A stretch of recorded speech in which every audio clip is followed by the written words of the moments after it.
जी। त इंटरफेस में जीअं असां MS वर्ड में पढ़ियो होसीं, टाइटल बार हूंदो आहे, रिबिन हूंदी आहे, क्विक एक्सेस टूल बार हूंदो आहे, शीट हूंदी आहिनि, वर्कशीट हूंदा आहिनि, वर्कशीट एरिया हूंदो आहे, फार्मूला बार हूंदा आहिनि, स्क्रोल बार हूंदा आहिनि। हाणे इन्हनि खे मां 1 बाय 1 तव्हांखे डिटेल में एक्सप्लेन थी कयां, बट मां लिखियो न छो कि लिखण में काफ़ी टाइम थो लॻे। मां तव्हांखे वर्बली इन्हनि पॉइंट्स खे एक्सप्लेन थी कयां त इहे छा हूंदा आहिनि। अच्छा, सभिनी खां पहिरियां आहे असांजो इंटरफेस में टाइटल बार। टाइटल बार किथे हूंदो आहे? टाइटल बार बिल्कुलु स्क्रीन जी टॉप ते हूंदो आहे, ठीकु आहे। हिते मां नंबर बि 1 ॾियां थी जीअं तव्हांखे सम्झ अची वञे, सीरीज़ में था पढ़ूं। टाइटल बार किथे हूंदो आहे? जीअं मां तव्हांखे ॿुधायो, तव्हांजे पेज जे बिल्कुलु मथां हूंदो आहे, ठीकु आहे। जीअं तव्हां विंडो ओपन कंदव त तीअं ई तव्हांखे जेको आहे टाइटल बार नज़र अची वेंदो आहे। टाइटल बार जो हाणे कमु छा हूंदो आहे, पर्पज़ छा हूंदो आहे? टाइटल बार जो पर्पज़ हूंदो आहे जेको तव्हां डॉक्यूमेंट या जेका तव्हां पेपर वग़ैरह या जेको बि तव्हां फाइल ओपन कयो था न, उन फाइल जो जेको नालो हूंदो आहे न, उहो तव्हांखे छो करे ॿुधाईंदो आहे, ठीकु आहे। टाइटल बार जो इहो कमु हूंदो आहे, मतिलबु नेम हूंदो आहे तव्हांजे डॉक्यूमेंट जो या वरी स्प्रेडशीट जो। उनखां बाद में आहे रिबिन टैब। रिबिन में छा हूंदा आहिनि? हिकिड़ी रिबिन हूंदी आहे, उन में पूरा टैब्स हूंदा आहिनि, जंहिंमें home tab, insert tab, view tab, mailing tab, reference, खोड़ सारा मतिलबु इंसर्ट टैब, इलाही सारा टैब्स हूंदा आहिनि, ठीकु आहे। उन्हनि मां उन जो तव्हांखे डेमो बि ॾिनो हुयो, आई थिंक डेमो न मां तव्हांखे एक्सप्लेन कयो हुयो। MS वर्ड में सेम एज हिननि में बि फंक्शन्स साॻा ई हूंदा आहिनि, कोई चेंजिंग न हूंदी आहे।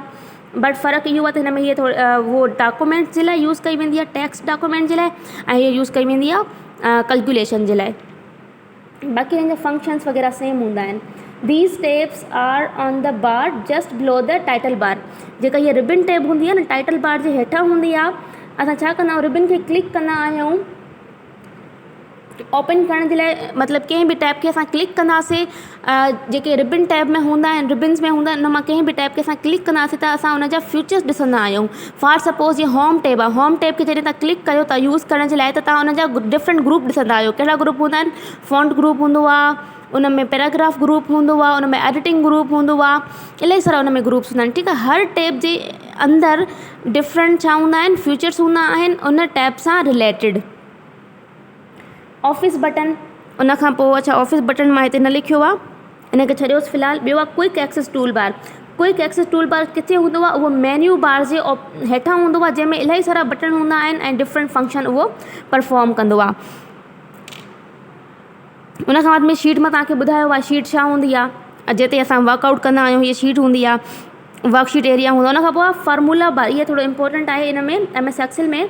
त फार्मूला बार किथे लिखियलु हूंदो आहे? जेका असांजी वर्कशीट माना रिबिन आहे न, रिबिन जे हेठां हिकिड़ी ॿी लाइन हूंदी आहे, जंहिंखे असां फार्मूला बार चवंदा आहियूं। फॉर सपोज़ तव्हां कंहिं सेल में हिकिड़ो फार्मूलो टाइप कयो आहे, उहो फार्मूलो जेको तव्हां सेल में टाइप कयो आहे न, उहो बिल्कुलु तव्हांखे मथे उन फार्मूला टैब में नज़र ईंदो आहे, ठीकु आहे। मतिलबु जंहिं सेल खे तव्हां एक्टिव रखंदव, मतिलबु जंहिं सेल ते तव्हांजो कर्सर हूंदो, उहो सेल छा हूंदो? एक्टिव हूंदो। जीअं मां तव्हांखे ॿुधायो, त उन एक्टिव सेल जो जेको तव्हां उन में फार्मूला वग़ैरह एंटर कया आहिनि, उहे एंटर थियल फार्मूला तव्हांखे फार्मूला बार में नज़र ईंदा आहिनि। अगरि तव्हांखे उन में का एडिटिंग करणी हूंदी आहे, त जस्ट तव्हांखे छा करिणो पवंदो? उन फार्मूला टैब खे क्लिक करिणो पवंदो, ऐं तव्हां ईज़िली पंहिंजे फार्मूलास खे एडिट बि करे सघो था। उन खां पोइ आहे स्क्रोल बार। स्क्रोल बार ख़बर आहे तव्हांखे छो यूज़ कंदा आहियूं असां? मां तव्हांखे वर्ड में बि इहो पढ़ाई आई आहे। त स्क्रोल बार पेज खे अप एंड डाउन करण जे लाइ यूज़ कयो वेंदो आहे, ठीकु आहे। अच्छा, उन खां पोइ हिकिड़ो मूंखां हिते मिस थी वियो आहे, उहो आहे वर्कशीट टैब। वर्कशीट टैब जो छा कमु हूंदो आहे? वर्कशीट तव्हां ॾिठो हूंदो त हीअ जेका MS एक्सेल हूंदी आहे न, इन में शीट्स हूंदियूं आहिनि। अगरि तव्हांजी हिकिड़ी शीट फिल थी वञे, तव्हां नेक्स्ट शीट ते हलिया वेंदव, मतिलबु हिकिड़े बुक वांगुरु इहो ठहियलु हूंदो आहे, ठीकु आहे। त वर्कशीट टैब जो कमु छा हूंदो आहे? वर्कशीट टैब जो कमु हूंदो आहे तव्हांखे इहो टैब्स खे छा चइबो आहे शो कराईंदी आहे, सॉरी पेजिस खे शो कराईंदी आहे, त केतिरा पेजिस तव्हां यूज़ वग़ैरह करे छॾिया आहिनि, ठीकु आहे। मतिलबु हिकु वर्कशीट खां ॿी वर्कशीट ते ताईं स्विच करण में असां वर्कशीट टैब यूज़ कंदा आहियूं, ठीकु आहे। जंहिं बि वर्कशीट खे तव्हां क्लिक कंदव, उहा वर्कशीट तव्हांखे करंटली डिस्प्ले ॾेखारींदी आहे स्क्रीन ते। उन खां पोइ अची वञूं था थोरो फार्मूलो खे डिस्कस कयूं था। त फार्मूला छा हूंदा आहिनि MS एक्सेल में? फार्मूलो जेको आहे न, ऑटोमेटिकली कैलकुलेट थी वेंदो आहे MS एक्सेल में। जस्ट तव्हांखे छा करिणो हूंदो आहे, टाइपिंग करणी हूंदी आहे, ठीकु आहे।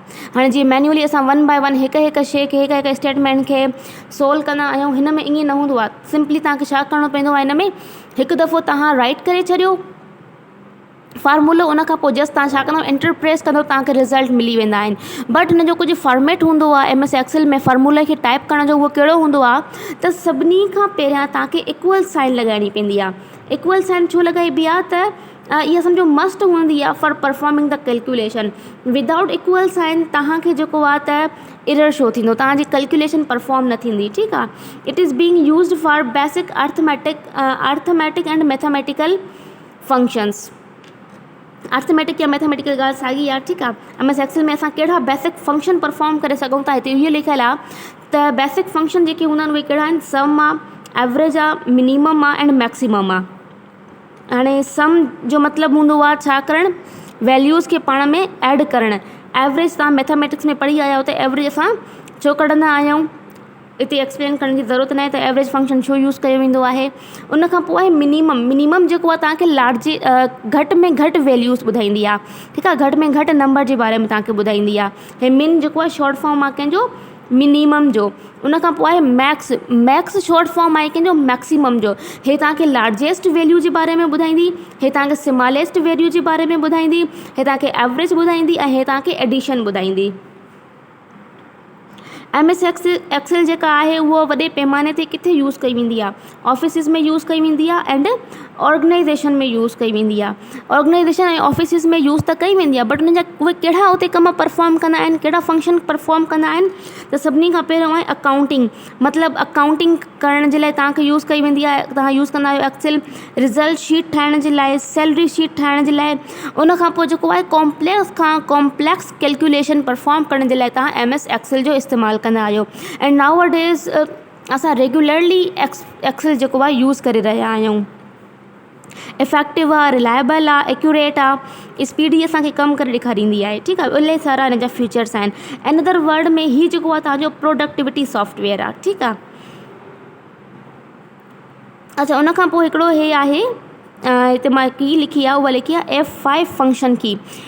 इन जा जेके शॉर्टकट कीज़ जेके बि आहिनि एक्सेल जा, मां तव्हांखे PDF फॉर्म में सेंड कंदमि, ठीकु आहे। छाजे करे हे इलाही तमामु वॾो टॉपिक आहे, जेतिरियूं बि मां तव्हांखे पढ़ायां ओतिरो घटि आहे। बट असां हिते पढ़ूं था एग्ज़ाम पॉइंट ऑफ व्यू सां, मां तव्हांखे कॉन्सेप्ट क्लियर करे छॾिया हिननि जा। उन खां पोइ जेको आहे PDF में मां तव्हांखे इन जूं शॉर्टकट कीज़ वग़ैरह ऐं जेके बि क्यूरीज़ हूंदा मां तव्हांखे सेंड करे छॾींदमि।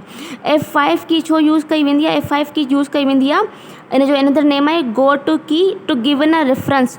मतिलबु सेल जी एड्रेस टाइप करण जे लाइ असां F5 की यूज़ कंदा आहियूं। उन खां अलावा अनदर की आहे, उहा आहे कंट्रोल G। ऐं ॿियो हिन में कुझु जेके फंक्शन्स हूंदा आहिनि MS एक्सेल में, उहे हूंदा आहिनि रो खे ऐड करणु, कॉलम खे डिलीट करणु, रो ऐड करणु, रो डिलीट करणु, कॉलम ऐड करणु, कॉलम डिलीट करणु, या उन्हनि जी हाइट खे चेंज करणु, या कॉलम जी विड्थ खे चेंज करणु। मां सभिनी खां तव्हांखे ॿुधाईंदी हलां ऐड रो। इट मीन्स अगरि तव्हां हिकिड़ी एक्सेल में शीट ठाही आहे, उन शीट जे विच में अगरि तव्हां हिकिड़ी ॿी रो ऐड करणु था चाहियो, त उन लाइ तव्हां छा कंदो, सिंपली जंहिं रो जे हेठां या मथां तव्हांखे खपे थो, तव्हां राइट क्लिक कंदव। राइट क्लिक करण खां पोइ उते तव्हांखे इंसर्ट जो ऑप्शन ईंदो, तव्हां इंसर्ट खे क्लिक कंदव त ऑटोमेटिकली तव्हांजी रो ऐड थी वेंदी। अगरि तव्हांखे डिलीट करिणो हुजे, सिंपली तव्हां राइट क्लिक कंदव, डिलीट जो ऑप्शन ईंदो, तव्हांखे डिलीट करिणो पवंदो छा, एंटायर रो, तव्हांजी रो डिलीट थी वेंदी। सेम एस असां कॉलम ऐड कंदासीं ऐं कॉलम खे डिलीट बि करे सघूं था। अच्छा, हिते हिकिड़ो ॿियो टर्म थो अचे, चेंज रो हाइट ऐं कॉलम विड्थ। हाणे ॾिसो, जेका रो हूंदी आहे, रो खे तव्हां हाइट वाइज़ चेंज कंदव। हाणे फॉर सपोज़ हीअ हिते मां ॾिसां थी, हीअ रो आहे, ठीकु आहे। हीअ छा आहे, हिकु लाइन आहे, हिकु रो आहे। इन रो में असांजो जेको टेक्स्ट आहे उहो फिल नथो अचे, त मां चाहियां थी इन रो जी हाइट खे चेंज कयां without increasing the column width. त मां छा कंदमि, हिते कर्सर खे पुट कंदमि, हिते प्लस साइन ईंदी। इन प्लस साइन जी मदद सां तव्हां कर्सर खे ड्रैग करे ईंदव, तव्हांजी ऑटोमेटिकली रो जी जेका हाइट आहे उहा चेंज थी वेंदी। कॉलम विड्थ छा हूंदी आहे, कॉलम जीअं हीअं हूंदो आहे न, वर्टिकल फॉर्म में हूंदा, त कॉलम जी विड्थ असां छो वधाईंदा आहियूं, पर्पज़ छा आहे। फॉर सपोज़ तव्हांजो कोई हिकिड़ो वर्ड आहे या तव्हांजो सेंटेंस या फ्रेज़ आहे जेका हुन जी डिफ़ॉल्ट सेटिंग हूंदी आहे, सेल जी जेका स्पेस हूंदी आहे उन में फिट नथो अचे, त तव्हां पंहिंजे टेक्स्ट खे उन सेल में फिक्स करण जे लाइ मतिलबु उन जी छा कंदा आहियो, रो जी विड्थ खे वधाईंदा आहियो। उन खां पोइ हिकिड़ो ॿियो फंक्शन आहे कंप्यूटर में एक्सेल में जेको मोस्ट इम्पोर्टेंट आहे, उहो आहे ऑटोफिल टूल। ऑटोफिल टूल छा हूंदो आहे? ऑटोफिल टूल जो कमु छा आहे? हाणे ॾिसो MS एक्सेल मां जीअं तव्हांखे ॿुधायमि त इलाही स्पीडी तौर ते कमु कंदी आहे, एफिशिएंट बि आहे, एक्यूरेट बि आहे। तव्हांखे हिकिड़ी छा करिणो आहे, तव्हांखे कैलकुलेशन करणी आहे स्कूल जो, तव्हांखे या त रिज़ल्ट ठाहिणो आहे। तव्हां हिकिड़े ॿार जो रिज़ल्ट कैलकुलेट कंदव न, उते तव्हां जस्ट हिकिड़े ॿार जे रिज़ल्ट खे कैलकुलेट करण जे लाइ फॉर सपोज़ तव्हां हुनजा सॼा रिज़ल्ट सम बि कया आहिनि, मतिलबु तव्हां उन्हनि खे एड बि कयो आहे रिज़ल्ट्स खे, उन्हनि जे मार्क्स खे, ऐं तव्हां उन्हनि जी परसेंटेज बि कढी आहे। त हाणे जेके रिमेनिंग तव्हांजा स्टूडेंट आहिनि, फॉर सपोज़ 15, 13 या 20 तव्हांजी क्लास में जेके बि स्टूडेंट आहिनि, त ॿियनि सॼनि स्टूडेंट खे उन्हनि जे मार्क्स खे कैलकुलेट करण लाइ तव्हांखे अगेन एंड अगेन फॉर्मूले खे राइट करण जी ज़रूरत न हूंदी आहे। तव्हां छा कंदव, उते हिकिड़ो ऑटोफिल टूल हूंदो आहे, मतिलबु जंहिं सेल जी एड्रेस ते, जंहिं सेल में तव्हां कैलकुलेशन परफॉर्म कई आहे, तव्हां फार्मूलो लिखियो आहे, उते तव्हां हिकु दफ़ो फार्मूलो लिखियो ऐं तव्हां एंटर प्रेस कई, तव्हांजो रिज़ल्ट अची वियो। त ॿियनि सभिनी स्टूडेंट जे लाइ तव्हांखे अगेन फार्मूलो टाइप करण जी ज़रूरत न आहे। तव्हां छा कंदव, हिते हिकिड़ो हूंदो आहे स्मॉल, हिते नंढिड़ो स्क्वायर बॉक्स ठहियलु हूंदो आहे साइड में, ठीकु आहे, सेल जी साइड में स्मॉल स्क्वायर बॉक्स हूंदो आहे। सिंपली तव्हां इन खे ड्रैग कंदा ईंदव, जेतिरा तव्हांजा नंबर्स ऑफ स्टूडेंट आहिनि ओतिरो तव्हां उन्हनि खे ड्रैग करींदव, ऑटोमेटिकली तव्हांजो जेको फार्मूलो आहे ॿियनि सेल्स में डुप्लीकेट थी वेंदो ऐं तव्हांजा सेल फॉर्मेट थी वेंदा। तव्हांखे ॿीहर सेल खे राइट कर फार्मूले खे राइट करण जी ज़रूरत ई न पवंदी, ठीकु आहे। त सिंपल वर्ड्स में मां तव्हांखे ॿुधायां, ऑटोफिल छा आहे? ऑटोफिल टूल अहिड़ो टूल आहे जेको जस्ट तव्हांजे फार्मूले खे कॉपी न कंदो आहे, बट तव्हांजे सेल खे फॉर्मेट बि कंदो आहे, ठाहींदो बि आहे। उन खां बाद में अनदर फंक्शन आहे रैप टेक्स्ट। रैप टेक्स्ट जो मतिलबु हूंदो आहे त तव्हां विदाउट चेंजिंग कॉलम विड्थ, मतिलबु कॉलम जी विड्थ खे वधाइण खां बिना ई तव्हां चाहींदा आहियो जेको बि तव्हांजो फ्रेज़ आहे, सेंटेंस आहे, हिकिड़े ई सेल में फिट थी वञे। उन जे लाइ असां छा यूज़ कंदा आहियूं? रैप टेक्स्ट यूज़ कंदा आहियूं। अच्छा, उन खां पोइ मां कुझु सैम्पल्स लिखियूं आहिनि MS एक्सेल में, उन्हनि जो पर्पज़ बि लिखियो आहे। इक्वल साइन तव्हांखे ख़बर हूंदी, इहा फार्मूलो साइन आहे, फार्मूला साइन आहे। जॾहिं बि तव्हां हिकिड़ो फार्मूलो राइट करणु वञो था त उन खां पहिरियां तव्हांखे इक्वल जी सिंबल लाज़मी ॾियणी हूंदी आहे। उन खां पोइ आहे एडिशन, हीअ एडिशन जी तव्हां सिंपली ॾिठी हूंदी। ॿी आहे सब्ट्रैक्शन, ऐं हीअ जेका साइन आहे मल्टीप्लिकेशन जी साइन, असां पंहिंजी जेको आहे न हीअ वारी यूज़ कंदा आहियूं, बट कंप्यूटर जी उन में एक्सेल में हीअ सिंबल ॾिनल आहे, हीअ सिंबल यूज़ कई वेंदी आहे फॉर मल्टीप्लिकेशन। ऐं इन जो जेको रियल नेम आहे उहो आहे, इन जो आहे स्टीरियोस्टिक, ठीकु आहे, स्टीरियोस्टिक या वरी स्टार बि चवंदा आहिनि, हिन खे स्टार साइन बि चवंदा आहिनि। ऐं हीअ सिंबल यूज़ कई वेंदी आहे, जेका स्लैश आहे उहा यूज़ कई वेंदी आहे डिवीजन जे लाइ, ऐं हीअ सिंबल यूज़ कई वेंदी आहे फॉर पावर जे लाइ। आई होप के अॼु जे लाइ इहो काफ़ी आहे। वरी जेको सॉर्टिंग आहे ऐं जेके ॿिया कुझु फंक्शन्स आहिनि, इहे मां तव्हांखे नेक्स्ट वीडियो में सम्झाईंदमि, ठीकु आहे। Thank you so much. अल्लाह हाफ़िज़।